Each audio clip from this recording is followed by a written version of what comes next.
இப்போ வந்து உடம்ப பற்றியே மக்கள் மறந்துட்டாங்க. உடம்ப பற்றியே பேசுகிறதே இல்லை. உடம்ப புரிஞ்சுக்கணுன்னா நீங்கள் உடம்ப பற்றி பேசி ஆகணும். நீங்கள் எதை பற்றி பேசுகிறீங்களோ அதை பற்றி தான் நீங்கள் புரிஞ்சுப்பீங்க.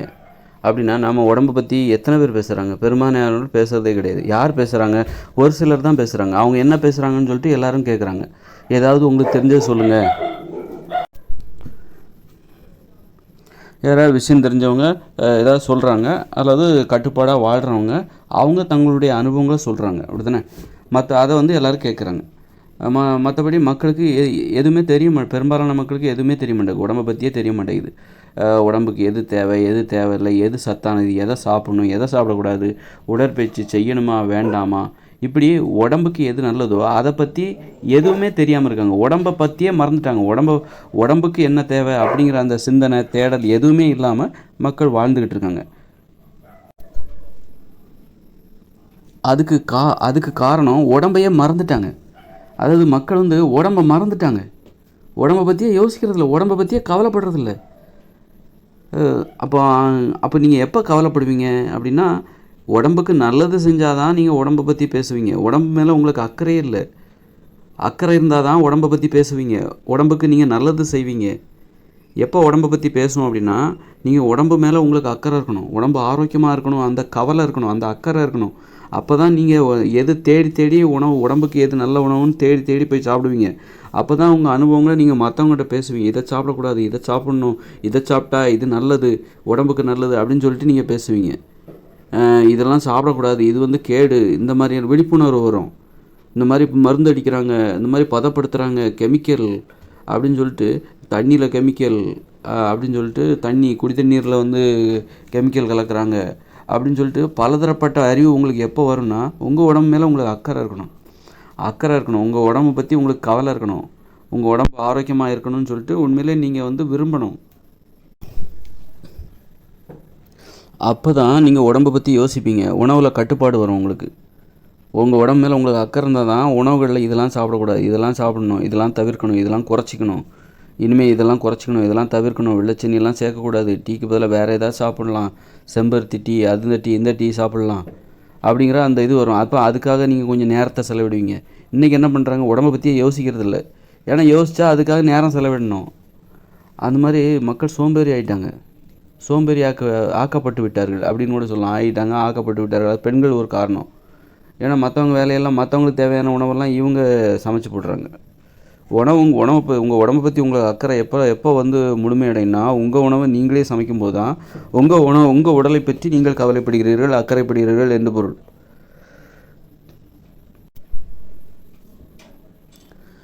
இப்போ மக்களுக்கு வந்து உடம்பை பற்றியே கவலை இல்லை, அக்கறை இல்லை, மறந்துட்டாங்க. உடம்புக்கு என்ன தேவை, நம்ம உடம்புக்கு என்ன தேவை, எது கேடு, இதுக்கெல்லாம் இது பற்றின தேடலே ஏன் இல்லாமல் போச்சுன்னா, அதுக்கு பெண்கள் ஒரு காரணம், மிக முக்கியமான காரணம். ஏன்னா மற்றவங்களுக்கு தேவையான உணவெல்லாம் சமைச்சு போடுற வேலையை பெண்கள் எடுத்துக்கிறாங்களே. அப்போ யாருமே அவங்கவுங்க உடம்பை பற்றி யோசிக்கிறதே கிடையாது.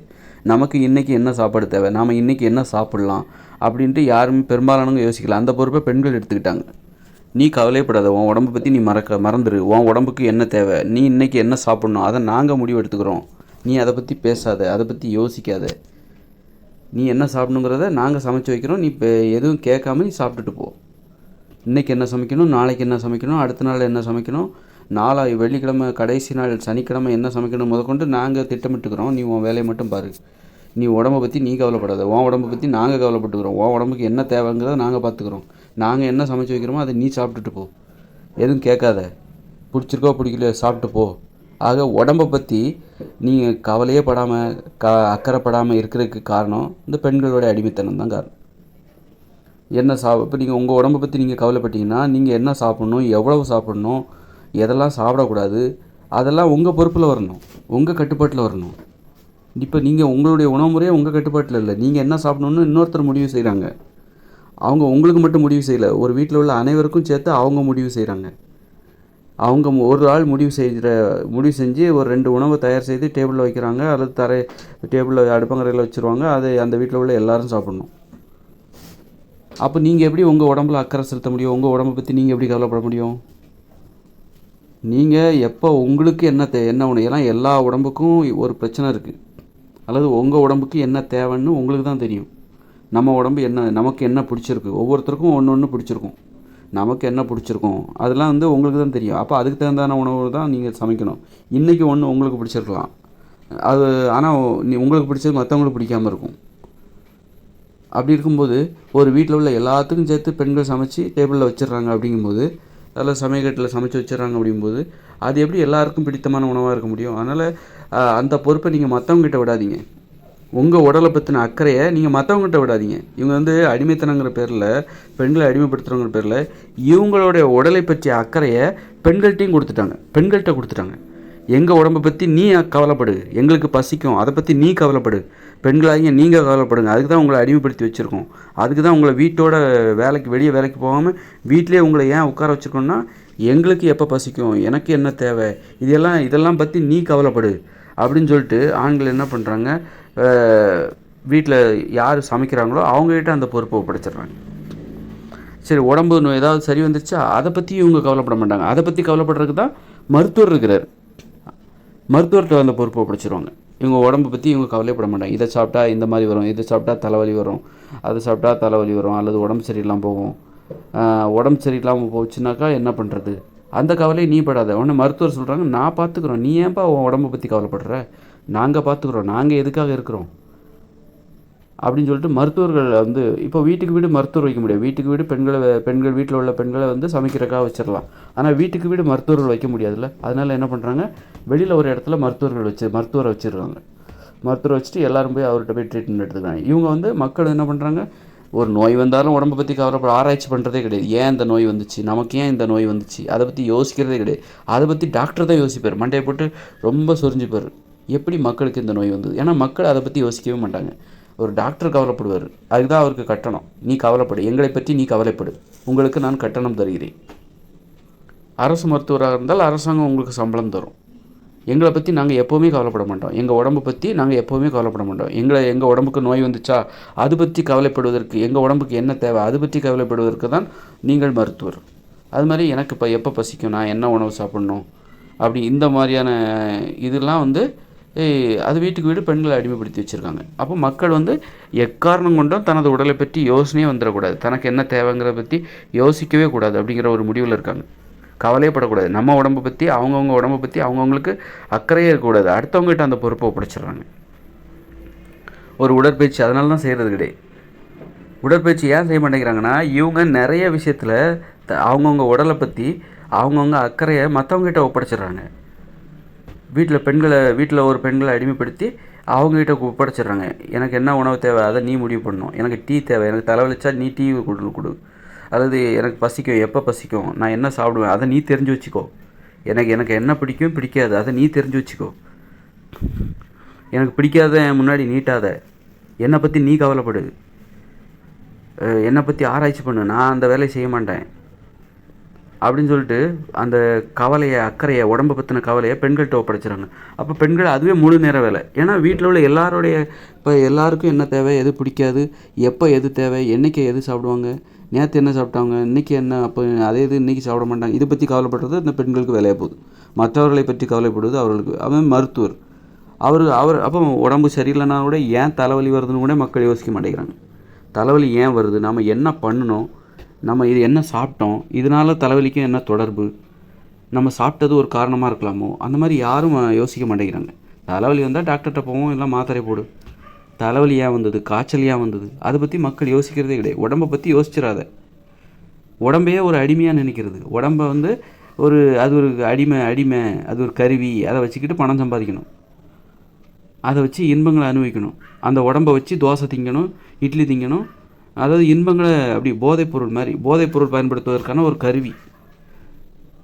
இட்லி, பூரி, பொங்கல், தோசை, விஸ்கி, பிராண்டி, அப்புறம் வந்து பீடி, சிகரெட்டு, அப்புறம் வந்து மெத்தை, படுத்து தூங்கணும். இந்த மாதிரி உடம்பையே வந்து ஒரு போதை நுகர்வுக்கான ஒரு கருவி அப்படின்னு நினைக்கிறது. அதை பற்றி யோசிக்கிறதே கிடையாது. அதை பற்றி உடம்பை பற்றி அதாவது இந்த உடம்புக்கு சரியில்லாமல் போச்சா அப்படின்னா அதை என்ன நினைக்கிறாங்கன்னா, அந்த இன்னையோட அந்த போதை கொண்டாட்டம் உடம்பு சரியில்லாதனால என்னால் இன்றைக்கி போதை கொண்டாட்டம் வந்து தடைப்படுது, என்னால் போதை உணவுகளை உண்ண முடியல, ஏன்னா என் உடம்பு சரியில்லை, அதனால் டாக்டர்கிட்ட போயிட்டு டாக்டர் என்னால் இட்லி சாப்பிட முடியல, தோசை சாப்பிட முடியல, இட்லியும் தோசையும் என்னது போதை உணவு, என்னால் போதைப் பொருளை பயன்படுத்த முடியல, அதனால் என் உடம்பை சரி பண்ணுங்க என்னால் பிரியாணி சாப்பிட முடியல, பிரியாணிங்கிற ஒரு போதை உணவு, பழைய சாதம் சாப்பிட முடியல, அதனால் என் உடம்பை சரி பண்ணுங்க அப்படின்னு சொல்லிட்டு டாக்டர்கிட்ட சொல்கிறாங்க.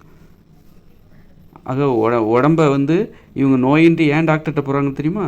இந்த மாதிரி போதை உணவுகளை சாப்பிட்றதுனால உடம்பு சரியில்லாமல் போகுது. அப்புறம் வந்து போதை உணவுகளை என்னால் சாப்பிட முடியல அப்படிங்கிற கவலையில் போய் டாக்டர்கிட்ட போய் காட்டுறாங்க. இனிமேல் உங்களுக்கு நான் ஊசி போட்டேன், மாத்திரை கொடுத்துட்டேன், நாளைக்கே சரியாயிடும், நாளையிலேருந்து நீங்கள் வழக்கம் போல் உங்கள் போதை உணவுகளை சாப்பிட ஆரம்பிச்சிடலாம்.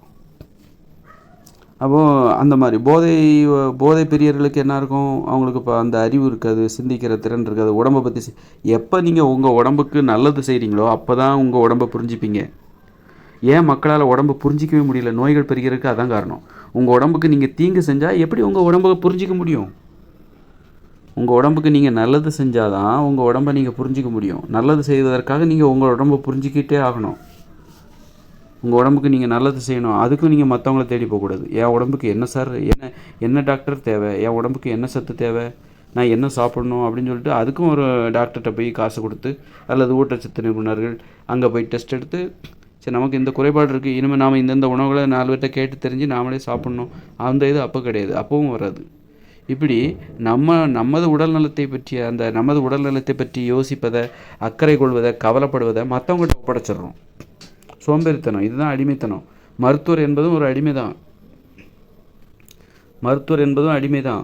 அவர் வெளியில் இருக்கார், வீட்டுக்கு வீடு மருத்துவர் வைக்க முடியாது. அதனால் மக்கள் ஒரு ஒப்பந்தம், வீட்டுக்கு வீடு நம்ம பொம்பளைங்களை சமைக்க வச்சுக்கிறோம், நமக்கு என்ன தேவையோ எந்த உணவு பிடிக்கும் பிடிக்காது அப்படின்னு சொல்லிட்டு பொம்பளைங்களுக்கு அதை பற்றி கவலைப்படுறதுக்கு வீட்டுக்கு வீடு உங்கள் அம்மாவையோ பொண்டாட்டியோ அடிமைப்படுத்தி வீட்டில் வச்சுக்கிறோம். ஆனால் வந்து வீட்டுக்கு வீடு மருத்துவர்களை வைக்க முடியாது. அதனால் வாங்க நாமெல்லாம் ஒன்றா கூடி ஒரு மருத்துவரை இந்த ஊரில் வச்சுக்கலாம், அவர் கிளினிக் வச்சுருப்பார். அதாவது இது எழுதப்படாத ஒப்பந்தம்.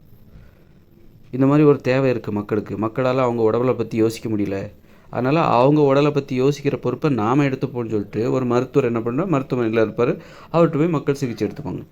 டாக்டர் என் உடம்புக்கு என்னன்னு தெரியல, காய்ச்சலாக இருக்குது. அப்போ அவர் கேட்பார், நேற்று என்ன சாப்பிட்டீங்க, நேற்று என்ன பண்ணீங்க, நல்லா தூங்குனீங்களா அப்படின்னு சொல்லிட்டு அவர் கேட்பார். ஆமாம் நான் தூங்கலை சரியா, இதை சாப்பிட்டேன், அதனால தான் உங்களுக்கு இது ஆயிடுச்சுது, அதை கொஞ்சம் கம்மி பண்ணிங்க. அப்படியா, சரி டாக்டர் நீங்கள் என்ன சொல்கிறீங்களோ அதை செய்கிறேன். அவ்வளோதான், அது சொல்கிறத செய்வார். அவர் உடனே வேறு எதை பற்றியும் அவங்கவுங்க உடம்பை பற்றி எதுவும் யோசிக்கிறதில்ல, கவலைப்படுறதில்ல, அக்கறைப்படுறதில்ல. அதையே மற்றவங்ககிட்ட வேலையாக விட்டாங்க. சமைக்கிற வேலையை நீ பார்த்துக்கோ, என் உடம்பை பற்றி கவலைப்படுற வேலையை டாக்டர்கள் நீங்கள் பார்த்துக்கோங்க, நாங்கள் எதுவும் பண்ண மாட்டோம், நாங்கள் ஜாலியாக இருப்போம், வீட்டுக்கு வந்தோமா ஹாயாக டிவி பார்ப்போம், எதுவுமே பண்ண மாட்டோம், நாங்கள் உடற்பயிற்சிலாம் பண்ணவே மாட்டோம், எங்கள் வேலை ஜாலியாக இருக்குது. எனக்கு வேலை வரைக்கும் சமைச்சு தருவாங்க, சாப்பிட்ணும், எங்கள் வீட்டை எல்லாம் சுத்தம் பண்ணிவிடுவாங்க, துணியெல்லாம் துவைச்சி போட்டுருவாங்க. நாங்கள் பணம் சம்பாதிக்க வேண்டியது தான் எங்களுடைய வேலை. அந்த பணத்தை சம்பாதிச்சு டாக்டர்கிட்ட கொடுப்போம், அவர் எங்களுக்கு ட்ரீட்மெண்ட் கொடுப்பார், வீட்டில் உள்ள பொம்பளைங்கள்ட்ட கொடுப்போம், அவங்க எங்களுக்கு சமைச்சு போட்டுருவாங்க. இந்த மாதிரி மக்கள், இதான் போதை நுகர்வு மனித வாழ்க்கை முறை. ஒரு போதை பிரியர்கள் இப்படி தான் இருப்பாங்க. அதனால் மக்களுக்கு அவங்கவுங்க உடலை பற்றின அக்கறை எப்போ வரும் அப்படின்னா, முதல்ல அந்த அக்கறையை கொண்டு வரணும். நோய்கள் பெரியதுக்கு என்ன காரணம் அப்படின்னா, மக்கள் யாரும் தங்களது உடலை பற்றி கவலைப்படுவதே இல்லை. அந்த பொறுப்பை வீட்டில் உள்ள பெண்கள்கிட்ட ஒப்படைச்சிட்றாங்க. மக்கள் தங்கள் உடலை பற்றி கவலைப்படுவதற்கு பெண்கள் தடையாக இருக்கிறார்கள், அடிமைப்படுத்தப்பட்ட பெண்கள் தடையாக இருக்கிறார்கள். நான் உங்களுக்காக சமைக்க மாட்டேன்னு சொல்லிட்டு ஒவ்வொரு பெண்களும் சொல்லியிருந்தா, இப்போ ஆண்களை அடிமைப்படுத்த முடியுமா? நீ எங்களுக்காக சமைச்சு போடுன்னு சொல்லிட்டு பெண்கள் ஆண்கள்கிட்ட சொல்ல முடியுமா? அப்போ ஆண்கள் என்ன சொல்லுவாங்க, உங்களுக்காகலாம் நாங்கள் சமைச்சு போட முடியாது, ஏன் நீங்கள் சமைச்சு விட மாட்டீங்களோ அப்படின்னு சொல்லிட்டு கேட்பானா மாட்டானா? இப்போ நீங்கள் ஆண்களை என்ன பண்ணுறீங்க, பெண்களை அடிமைப்படுத்துகிற மாதிரி இனிமேல் ஆண்கள் தான் சமைக்கணும், எல்லா பெண்களுக்கும், நீ வீட்டில் உள்ள எல்லா பெண்களுக்கும் ஆண்கள் சேர்த்து வீட்டில் உள்ள ஆண்கள் தான் சமைக்கணும் அப்படின்னு சொல்லி ஆண்கள்கிட்ட சொல்லி பாருங்கள், என்ன சொல்லுவான்? ஏன் உங்களுக்கு கையில் நீங்கள் சமைக்க மாட்டீங்க கேட்பானா மாட்டானா? ஏன் நீங்களே சமைக்க முடியாத உங்களால், நாங்கள் உங்களுக்கு சமைக்கணுமா அப்படின்னு கேட்பீங்களா? கேட்பானா மாட்டானா? கேட்பான்ல. ஏன் அது பெண்களால் கேட்க முடியல? அந்த மாதிரி பெண்கள் கேட்கணும். கேட்டால் தான் என்ன பண்ணுவாங்க, ஆண்கள் அவங்கவுங்க உணவை அவங்கவுங்களே சமைச்சிப்பாங்க. அப்போ தான் எப்போ தெரியுமா நம்முடைய உடம்பை பற்றி நமக்கு கவலை வரும், அக்கறை வரும், நம்ம உடம்புக்கு என்ன தேவைன்னு நாம் எப்போ யோசிப்போம் தெரியுமா? நாமளே சமைக்கணும், நாம் சாப்பிடுகிற உணவை நாமளே சமைக்கணும். அப்போ தான் அவங்கவுங்க சாப்பிட்ற உணவை அவங்கவுங்களே சமைக்கும்போது தான் அவங்கவுங்க உடம்பை பற்றி அவங்கவுங்க யோசிக்க ஆரம்பிப்பாங்க. நம்ம உடம்புக்கு என்ன தேவை, அதுதான் ஆரம்பம். உங்கள் உடம்புக்கு என்ன தேவை, உங்கள் உடம்பை நீங்கள் அப்போ தான் புரிஞ்சுப்பீங்க. உங்கள் உடம்பு நீங்கள் உங்களுக்கு தேவையான உணவை நீங்கள் சமைக்கிறீங்களா, அப்போ தான் உங்கள் உடம்பை பற்றியே நீங்கள் புரிஞ்சுப்பீங்க. இல்லாமல் நீங்கள் வந்து உங்கள்கிட்ட நிறைய பணம் இருக்கலாம், நீங்கள் வந்து இப்படின்னு சொல்லுவாங்க. அதாவது சிலர் கொஞ்சம் விழிப்புணர்வாக இருப்பாங்க. எனக்கு வந்து இன்றைக்கி இந்த உணவு தேவை, எல்லோரும் சாப்பிட்ற மாதிரி இட்லி பூரி பொங்கல் அது கூட சாப்பிடாமல் இருப்பாங்க. ஆனால் அவங்க என்ன சொல்லுவாங்கன்னா, வீட்டில் அவங்க நிறைய பணம் இருக்கும், வீட்டில் நிறைய வேலைக்காரங்க இருப்பாங்க. அவங்க என்ன சொல்லுவாங்க, வீட்டில் வேலைங்கிறவங்ககிட்ட கூப்பிட்டு எனக்கு டெய்லி இஞ்சி டீ கொடுத்துருங்க அப்படின்வாங்க. அப்புறம் வந்து அப்புறம் என்ன பண்ணுன்னா, ஒரு நல்ல ஒரு காய்கறி பொரியல் அதை சமைச்சு கொடுத்துருங்க. அதாவது நல்ல உணவுகளை கூட வேலைக்காரங்கிட்ட விட்டு செய்வாங்க, வேலைக்காரங்கிட்ட விட்டோ அல்லது பெண்கள்கிட்ட விட்டோ செய்வாங்க. அதுவும் தப்பு. இது ஒரு வகையான ஒரு அடிமைத்தனம், ஒரு அறிவுபூர்வமான அடிமைத்தனம் அப்படின்னு கூட சொல்லலாம். ஒரு மேம்படுத்தப்பட்ட அடிமைத்தனம். உங்கள் உடம்புக்கு நீங்கள் தான் அக்கறைப்பட்டு நீங்கள் உங்கள் கையாலே சமைக்கணும். இப்போ வந்து அதுதான் இங்கே ரொம்ப முக்கியம். அதாவது என்ன பண்ணுறாங்க, நல்ல உணவு சமைக்கணும் அப்படி தானே அப்படின்னு சொல்லிட்டு அவங்க என்ன பண்ணுறாங்க, நிறைய பணம் இருக்குது என்கிட்ட, எங்கள் வீட்டில் நிறைய வேலைக்காரங்க இருக்காங்க, அதனால் எங்கள் வீட்டில் உள்ள வேலைக்காரங்கிட்ட என்ன சொல்லிடுவான், காலையில் இருந்துச்சோடனே எனக்கு வந்து இஞ்சி டீ கொடுத்துருங்க, அல்லது லெமன் டீ கொடுத்துருங்க, அல்லது புதினா டீ கொடுத்துருங்க, இந்த பால் டீ தேயிலை காஃபி எதுவும் கொடுக்காதீங்க, அது உடம்பு கேடு. அதனால் நீங்கள் என்ன பண்ணுங்கள், எனக்கு காலையில் இருந்துச்சோடனே இஞ்சி டீ என்கிட்ட கேட்டுக்கோங்க, புதினா டீ செம்பருத்தி டீ அப்படின்னு சொல்லிட்டு வேலைக்காரங்கிட்ட சொல்லிடுவார். அப்புறம் வந்து காலையில் ஒரு இளநீ சாப்பிட்ணும், அதை நீங்கள் வெட்டி எனக்கு கொடுத்துருங்க. அப்புறம் வந்து கொஞ்சம் நான் மாதுளம்பழம் சாப்பிடுவேன். அப்புறம் வந்து ஒரு மத்தியானம் வந்து முட்டை சாப்பிடுவேன். இப்படி சத்தான உணவுகளை கூட வேலைக்காரங்களை வச்சு செஞ்சுப்பாங்க. இதுவும் தப்பு. உங்கள் உடம்புக்கு நீங்கள் தான் செய்யணும். அப்போ தான் அந்த உடம்பு வந்து உங்கள் மேலே உங்களை பற்றின ஒரு மதிப்பீடு வந்து அந்த உடம்புக்கு வரும். உங்கள் உடம்புக்கு நீங்கள் செய்ய மாட்டிங்களா? ஏன் உங்கள் உடம்பு அவ்வளோ தீண்டத்தக்காத ஒரு உடம்பா? அந்த அளவுக்கு உங்கள் உடம்புக்கு அந்த அளவுக்கு கூட நீங்கள் மரியாதை கொடுக்க மாட்டிங்களா? இன்னொருத்தரை வச்சு தான் செய்வீங்களா? உங்கள் மனைவிக்கு நீங்கள் தானேங்க செய்யணும், உங்கள் அம்மாவுக்கு நீங்கள் தானே செய்யணும், அதை கூட வேலைக்காரங்களை வச்சு செய்வீங்களா? உங்கள் மனைவிகிட்ட நீங்கள் அன்பாக பேசணுன்னா அதுக்கும் வேலைக்கு ஆள் வச்சுப்பீங்களா? ஒரு ஆளை வேலைக்கு வச்சு என் மனைவிகிட்ட நீ அன்பாக பேசுப்பா, என் சார்பாக நீ அன்பாக பேசு அப்படின்னு சொல்லுவீங்களா? உங்கள் அம்மாக்கிட்ட அன்பாக பேசுகிறதுக்காக வேலைக்கு ஆள் வச்சுப்பீங்களா? உங்கள் அப்பாக்கிட்ட பெற்றோர்கள்ட்ட அன்பாக பேசுகிறதுக்காக, உங்கள் பிள்ளைகள்கிட்ட அன்பாக பேசுகிறதுக்காக அதுக்கும் நீங்கள் வேலைக்கு ஆள் வச்சுப்பீங்களா? அதான் வச்சுக்கிறாங்க. குழந்தைகளை பார்த்துக்கிறதுக்கு வேலைக்கு ஆள் வச்சுக்கிறாங்க, குழந்தைகளை தாலாட்டு பாடுறதுக்கு, தூங்க வைக்கிறதுக்கு. ஆக இங்கே என்னெல்லாமோ நடக்குது, ஒரு கட்டுப்பாடே இல்லை, மோசமாக இருக்குது. இதை வந்து ஆராய்ச்சி பண்ணிங்கன்னா அவ்வளோ கேவலமானது. அதைத்தான் இவங்க கொண்டாடிக்கிட்டு இருக்காங்க. அதை நோண்ட மாட்டேங்கிறாங்க, கிளற மாட்டேங்கிறாங்க. கிளறுனா அவ்வளோ வாட நாற்றம், துர்நாற்றம் வீசுது. மனித வாழ்க்கை முறை என்பது துர்நாற்றம் வீசுகிறது. அதை மூடி மறைக்கிறாங்க, மேக்கப் போடுறாங்க, கோட்டு போட்டு மறைக்கிறாங்க, விலை உயர்ந்த ஆடையால் அதை மூடுறாங்க. அதை பற்றி வெளியில் பேச மாட்டேங்கிறாங்க.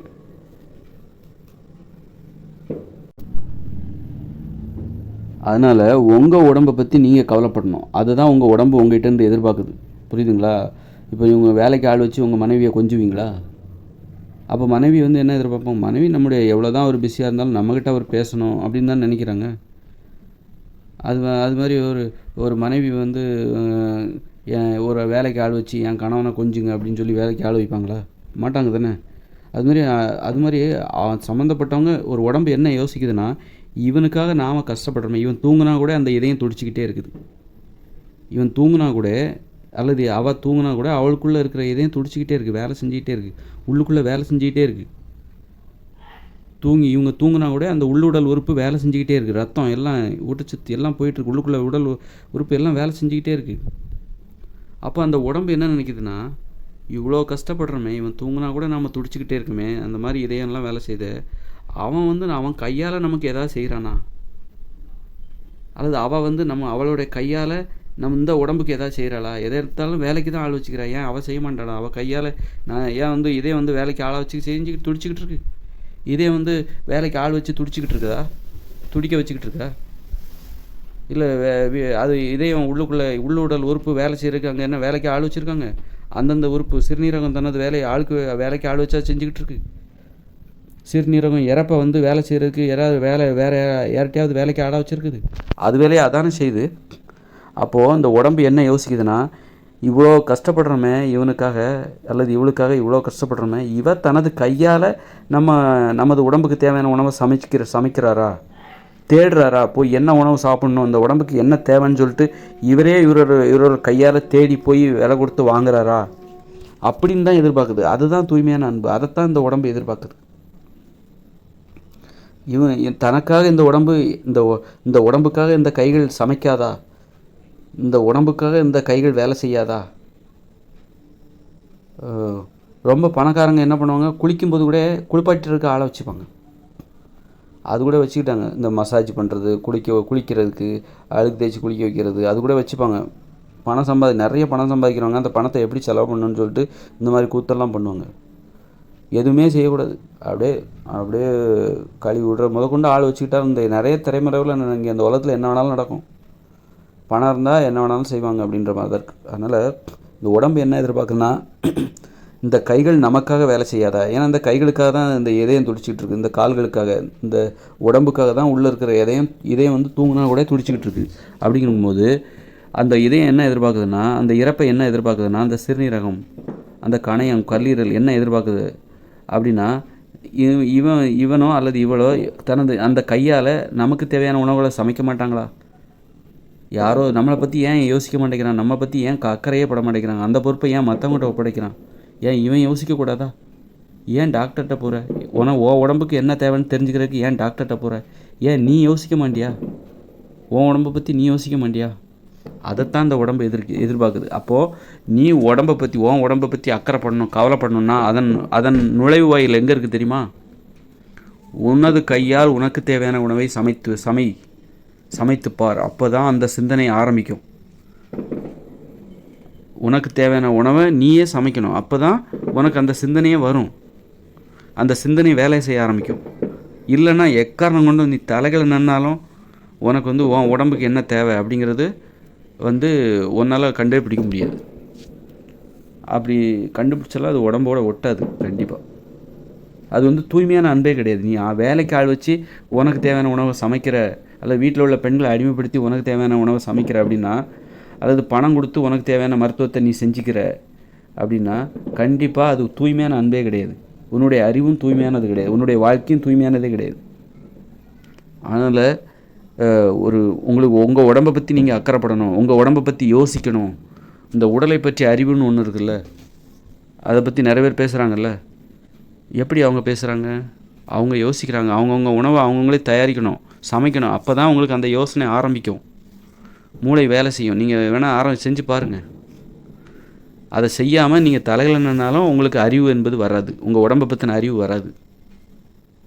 அதனால் எது ஆரம்பம்? நீங்கள் உங்களுக்கு தேவையான உணவை அவங்கவுங்களே சமைக்கணும். அப்போ நீங்கள் இன்னொருத்தரை அடிமைப்படுத்த மாட்டீங்க. அப்போ அந்த அடிமைப்படுத்தப்பட்ட பெண்கள் வேறு, அப்போ அவங்களுக்கு மட்டும் யோசிப்பாங்க. நீங்கள் மற்றவங்க உணவை சமைக்கிறதுக்காக பெண்களை அடிமைப்படுத்துறீங்க. அந்த பெண்களுடைய உடம்புக்கு என்ன தேவை அதை அவங்களால யோசிக்க முடியல. அவங்க எப்போது மற்றவங்களுக்கு என்ன தேவைன்னு தான் யோசித்து பழக்கப்பட்டாங்க. அவங்களுக்கு தனது உடலுக்கு என்ன தேவை அப்படின்னு அவங்களுக்கு தெரியலை. இப்போ நீங்கள் உங்களுக்கு தேவையான உணவை நீங்களே சமைச்சிட்டிங்கன்னா பெண்களை அடிமைப்படுத்துறது நின்று போயிடும். உங்கள் ட்ரெஸ் நீங்களே துவைக்கிறீங்க, உங்கள் வீட்டை நீங்களே தூய்மை செய்துக்கிறீங்க. அப்போ பெண்கள் விடுதலை அடைஞ்சிருவாங்க. பெண்கள் விடுதலை செய்யப்பட்ட அந்த பெண்கள் என்ன பண்ணுவாங்க அப்படின்னா, அதன் பிறகு தான் அவர்கள் தங்களுக்கு என்ன தேவை அப்படின்னு யோசிக்க ஆரம்பிப்பாங்க. தனக்கு என்ன உணவு தேவை, தனது உடலுக்கு என்ன தேவை, தனது உடலில் என்ன பிரச்சனை, அதுக்கு என்ன தீர்வு அப்படின்னு யோசிக்க ஆரம்பிப்பாங்க. அதனால் ஒரு அறிவுபூர்வமான ஒரு சமூகம் இப்படி தான் உருவாகுமே தவிர, இப்போ எல்லாம் மூடநம்பிக்கைகள் பெருகி போனதுக்கும் நோய்கள் பெருகி போனதுக்கும் காரணம் அடிமைப்படுத்தப்பட்ட பெண்கள், பெண்களை அடிமைப்படுத்திய ஆண்கள், அப்போ அடிமையாக வாழ்ந்து கொண்டிருக்கிற பெண்கள், இவங்க 2 பேர் தான் காரணம். அடிமைத்தனம் தான் காரணம். மக்களுக்கு நோய்கள் ஏன் பெருகி போச்சு? உடம்பை பற்றி இவங்க யோசிக்கிறதே கிடையாது. நம்ம உடம்புக்கு என்ன தேவைன்ட்டு யாருமே யோசிக்கிறது கிடையாது. அந்த பொறுப்பை பெண்கள்கிட்டையும் மருத்துவர்கள்ட்டையும் விட்டுட்டாங்க. அதனால தான் நோய்கள் பெரியது. மூடநம்பிக்கை, அதுதான் மூடநம்பிக்கை. நீங்கள் மற்றவங்கள நம்புறீங்க பாருங்கள். மருத்துவர்கள் நம்மளுடைய உடம்பை பார்த்துப்பாரு, நாம் அதை பற்றி யோசிக்க வேண்டாம்னு நீங்கள் நினைக்கிறீங்க பாருங்கள். மருத்துவர்கள் மீது நம்பிக்கை வைக்கிறீங்கள, உங்களுக்கு உடம்பை பற்றி எதுவுமே தெரில.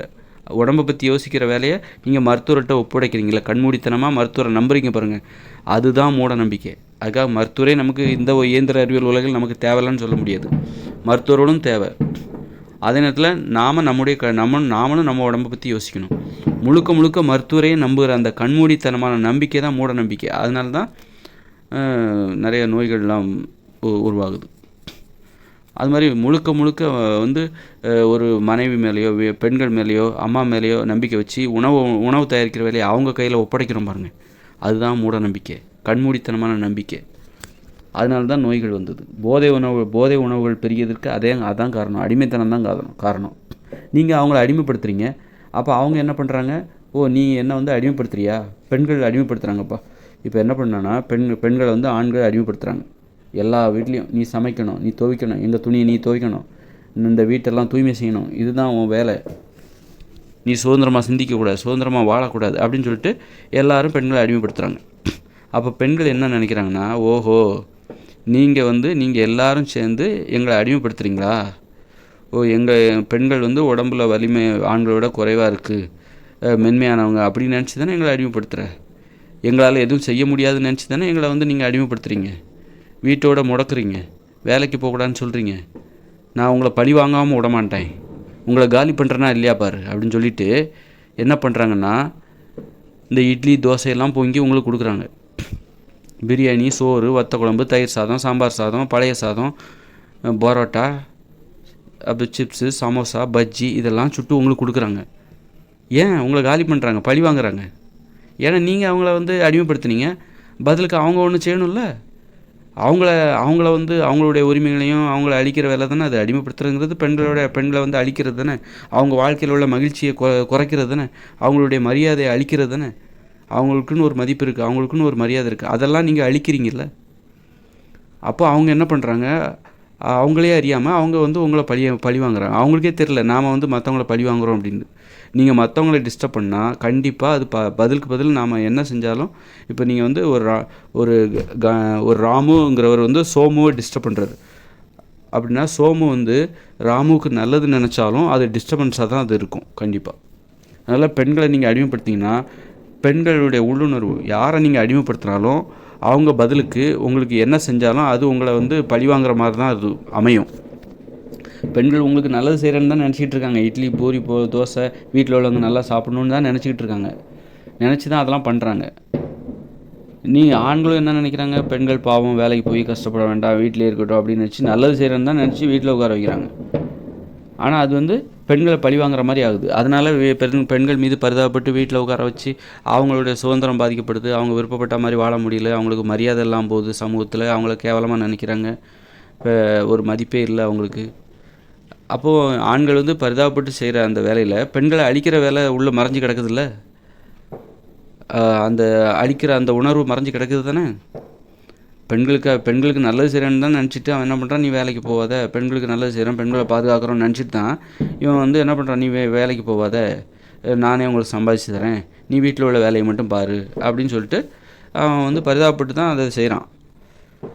அப்படி பரிதாபப்பட்டு நல்லதுன்னு நினச்சி செய்கிறது அது பழி வாங்குற மாதிரி தானே அது அமையுது. ஒரு பெண்களை வந்து நாசம் பண்ணுறது தானே அது. பெண்களுடைய வளர்ச்சியை, பெண்களுடைய மரியாதையை குறைக்கிற செயல் தானே அது. பெண்களை அடிமையாக கேவலமாக பார்க்குறதுக்கு தானே அது வழிவகுக்குது. நல்லதுன்னு நீ நினச்சி செய்கிறது உண்மையில் நல்லதே இல்லாமல் தானே அது இருக்குது.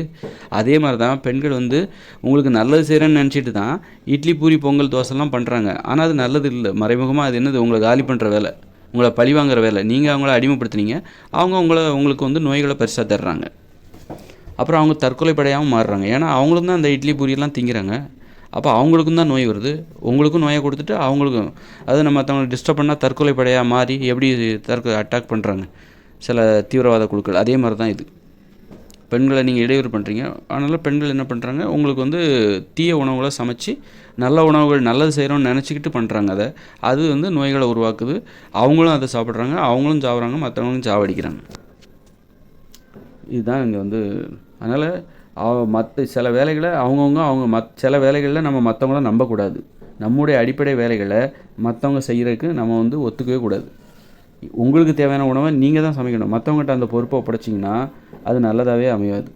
இப்போ பெண்கள் சமைக்கிறாங்க, தூய்மையாக சமைக்கிறாங்களா? முதல்ல நீங்கள் அதை வந்து பெண்கள் மேலே நம்பிக்கை வச்சு பெண்கள் சமைக்கிறாங்க. வீட்டில் உள்ள எல்லாத்துக்கும் தேவையான உணவை பெண்கள் சமைக்கிறாங்க, அப்படி தானே? அவங்க தூய்மையாக சமைக்கிறாங்களா? அது உங்களுக்கு தெரியுமா? பெரும்பாலான மக்கள் வந்து தூய்மையாகவே சமைக்கிறது இல்லை. பணக்காரங்க மட்டும்தான் வேலையாட்களை வந்து தூய்மையாக இருக்கிற மாதிரி பார்த்துக்கிறாங்க. ஆனால் நடுத்தர மக்கள், ஏழை மக்கள், அவங்க சமைக்கிற உணவில் பெண்கள் சமைக்கிறாங்கல்ல, வீட்டில் உள்ள எல்லாத்துக்கும், அது தூய்மையாகவே அவங்க சமைக்கிறது இல்லை. இருமிக்கிட்டு சமைப்பாங்க, கையை ஒழுங்காக சுத்தம் பண்ண மாட்டாங்க, டாய்லெட் போனால் கையை சோப் போட்டு கழுவ மாட்டாங்க. அப்புறம் அந்த கையை வச்சு தான் காய்கறி நறுக்குவாங்க. வெறுமனே தண்ணி ஊற்றி கழுவுவாங்க. டாய்லெட்டு போய்ட்டு குண்டி கழுவிட்டு அந்த கையை தண்ணி ஊற்றி கழுவிட்டு வந்துடுவாங்க. மற்றபடி சோப் போட்டு கழுவ மாட்டாங்க. தண்ணி ஊற்றி நல்லா கழுவிட்டு வந்துடுவாங்க. ஆனால் அந்த கையை வச்சு தான் என்ன பண்ணுவாங்க, காய்கறி நறுக்குவாங்க. அதனால தான் இந்த சமையல் வேலையில் உணவு விஷயத்தில் நீங்கள் மற்றவங்கள நம்பக்கூடாதுங்கிறது அதுதான். அதுதான் ஹோட்டலுக்கு நான் ஏன் தடை விதிச்சேன், சமைச்ச உணவுகளை விற்பனை செய்கிற ஹோட்டலுக்கு ஏன் தடை வச்சேன்னா அவங்களையும் நம்பக்கூடாது. அவங்க சுவைக்காக என்னென்னோ சேர்க்குறாங்க, அஜினமோட்டோ சேர்க்குறாங்க. அவங்களும் சுகாதாரமாக சமைக்கலை. நீங்கள் சமைக்கிற இடத்துக்கு போய் பாருங்கள். அவங்க வந்து ஃப்ரிட்ஜில் வைப்பாங்க. 10 நாளைக்கு முன்னாடி உள்ள உணவுகளெல்லாம் ஃப்ரிட்ஜில் வச்சு சூடு பண்ணி உங்களுக்கு கொடுப்பாங்க. அப்புறம் அவங்க சமைக்கிறது சுத்தமாக சமைக்க மாட்டாங்க. இருமுவாங்க, தும்முவாங்க. தும்மல் வந்தால் தும்மி தான் தீரணும். காய்கறி நறுக்கும்போது தும்மல் வருது, தும்மி தான் தீரணும். அந்த தும்மலில் மூக்கில் உள்ளது எல்லாம் வந்து அந்த தும்மல் வெளியே வந்து காய்கறியில் பட தான் செய்யும். அப்புறம் தும்முவாங்க, இருமுவாங்க. எல்லாருக்கும் தான் நோய் இருக்குது. தும்முவாங்க, இருமுவாங்க, வேர்வை ஊற்றும். பரோட்டா போடுவாங்களே, பரோட்டா போடும்போது பாருங்கள், வேர்வையாக ஒழுகும் அந்த பரோட்டா போடவர்கிட்ட. அந்த பரோட்டாவில் தான் அந்த வேர்வை ஊற்றும். உப்பு, பரோட்டாவுக்கு உப்பு தேவையில்ல. அப்போ வந்து அந்த வேர்வையில் உள்ள உப்பு அந்த பரோட்டாவில் போய் நீங்கள் சூப்பராக செமையாக இருக்குங்க பரோட்டா, நல்லா உப்பெல்லாம் கரெக்டாக இருக்குதுன்னு சொல்லுவீங்க. ஆனால் அது எந்த உப்பு? வேர்வையில் வந்த உப்பு அது பரோட்டா போடுறவர். அதனால தான் சமைத்த உணவுகளை சாப்பிடுவதற்கு நீங்கள் மற்றவங்கள நம்பாதீங்கன்னு அர்த்தம். உங்களுக்கு நீங்கள் பெண்களை நம்பக்கூடாது. பெண்கள் சுத்தமாக சமைக்க மாட்டாங்க. இந்த உலகத்தில் பெரும்பாலான பெண்கள் மற்றவங்களுக்காக உணவுகளை சமைக்கிற பெரும்பாலான பெண்கள் உணவுகளை சுத்தமாக சமைக்கிறதே கிடையாது. டாய்லெட் போயிட்டு கையை சோப் போட்டு கழுவுறதே கிடையாது. தண்ணியை ஊற்றி கழுவிட்டு அப்படியே வந்து காய்கறி நறுக்குவாங்க. அவங்க வந்து தும்முவாங்க, இருமுவாங்க. எல்லாம் அந்த உணவில் தான் படும். நாம் சோம்பேறித்தனத்துக்கு, இது எல்லாம் ஆண்கள் பார்ப்பாங்க, எல்லாருமே வீட்டில் உள்ளவங்க பார்ப்பாங்க. ஆனால் அந்த சோம்பேறித்தனத்துக்கு பழக்கப்பட்டதுனால அப்புறம் அதுக்காக வேறு என்ன பண்ண முடியும் அப்படின்னு சொல்லிட்டு சகிச்சுப்பாங்க. எல்லாத்தையும் சகிச்சுக்கிட்டு போவாங்க.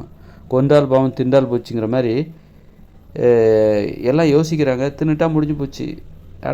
ரொம்ப யோசிக்காதப்பா, ரொம்ப யோசித்தா அப்புறம் அவங்கவுங்க சாப்பாட்டை அவங்கவுங்களே தான் சமைக்கணும் அப்படிங்கிற. அதனால தான் நீ ரொம்ப யோசிக்காத, அவங்க சுத்தமாக செய்கிறாங்களா, ரொம்ப ஆராய்ச்சிலாம் பண்ணாத. பண்ணுனா நீ உனக்கு சுத்தமாக வேணுமா, அப்போ பெண்களே சொல்லுவாங்க, நீ சுத்தமாகவே சமைக்க மாட்டேங்கிற, ஏன் கை இப்படி இருக்குது அப்படி இருக்குது, நல்லா கழுவிட்டு சமைச்சிக்கோ அப்படின்ட்டு சொல்லும்போது அப்போ பெண்கள் என்ன சொல்லுவாங்க, உனக்கு தேவைன்னா அப்போ நீயே சமைச்சிக்கப்பா அப்படின்னு தான் சொல்லுவாங்க. அதுதான் தீர்வு. இப்போது அந்த காலத்தில் இப்போ இந்த பார்ப்பனர்கள்ட்ட ஒரு நடைமுறை, பெண்கள் சமைக்கணும்னா குளிச்சுட்டு வந்து சமைக்க. பார்ப்பனர்கள் வந்து ரொம்ப சுத்தம் பார்ப்பாங்க, ரொம்ப தூய்மை பார்ப்பாங்க, அப்படி தானே. அப்போ வந்து பெண்களை வந்து குளிச்சுட்டு சமைக்கணும் அப்படிங்கிற ஒரு வழக்கத்தை ஏற்படுத்துகிறாங்க. எதுக்கு காரணம்னா பெண்களை ரொம்ப கண்காணிப்பாங்க. பெண்கள்கிட்ட அந்த யாரையும் நம்புறது கிடையாது அவங்க. அதனால் பெண்களை ரொம்ப கவனிப்பாங்க. அவங்க சுத்தமாக இருக்காங்களா, அதனால் நீ குளிச்சுட்டு வந்து நீ தீட்டு வந்துருச்சா, அப்போ நீ 3 நாள் வீட்டுக்கு ஓரமாக ஒதுங்கிடு, இந்த வேலைலாம் செய்யாத, வீட்டுக்குள்ளே வந்துடாத, வீட்டுக்கு பின்னாடி போய் ரொம்பவும் ஆராய்ச்சி பண்ணி ரொம்ப சுத்தம் பார்க்குறது. ரொம்ப அது ஏன் வருதுன்னா, அதாவது இவங்க சமைக்கிற வேலைங்கிறது அவங்கவுங்க செய்ய வேண்டிய வேலை. அடுத்தவங்களுக்கு தேவையான உணவை யாரும் சமைச்சா எல்லாருமே இப்படி தான் சந்தேகப்படுவாங்க. ஏன் பெண்களை குளிச்சுட்டு வந்து சமைக்க சொல்கிறாங்க? எல்லாருமே நம்ம சந்தேகப்படுவோம். நம்முடைய உணவை மற்றவங்ககிட்ட சமைக்க கொடுத்தாக்கா எல்லாருமே சந்தேகப்படுவாங்க, இவங்க உண்மையிலே தூய்மையாக சமைக்கிறாங்களா. இப்போ நீங்கள் வீட்டில் பெண்கள்கிட்ட அந்த வேலையை கொடுத்துட்டா ஆண்கள் சும்மா இருக்க மாட்டான். அவன் வந்து கவனிப்பான், இந்த பெண்கள் சுத்தமாக சமைக்கிறாங்களா அப்படின்னு சொல்லிட்டு கவனிப்பான். அது இயற்கையான உணர்வு தான். அந்த உணர்வு தான் பிராமணர்கள் என்ன பண்ணுறாங்கன்னா, பெண்களை நீ குளிச்சுட்டு தான் நீ சமைக்கட்டுக்குள்ளே போகணும் அப்படின்னு சொல்கிறதுக்கு என்ன காரணம் அப்படின்னா, மற்றவங்ககிட்ட ஒப்படைச்சாலும் அந்த வேலையை அவங்க அதை வந்து நிர்வகிக்கிறாங்க.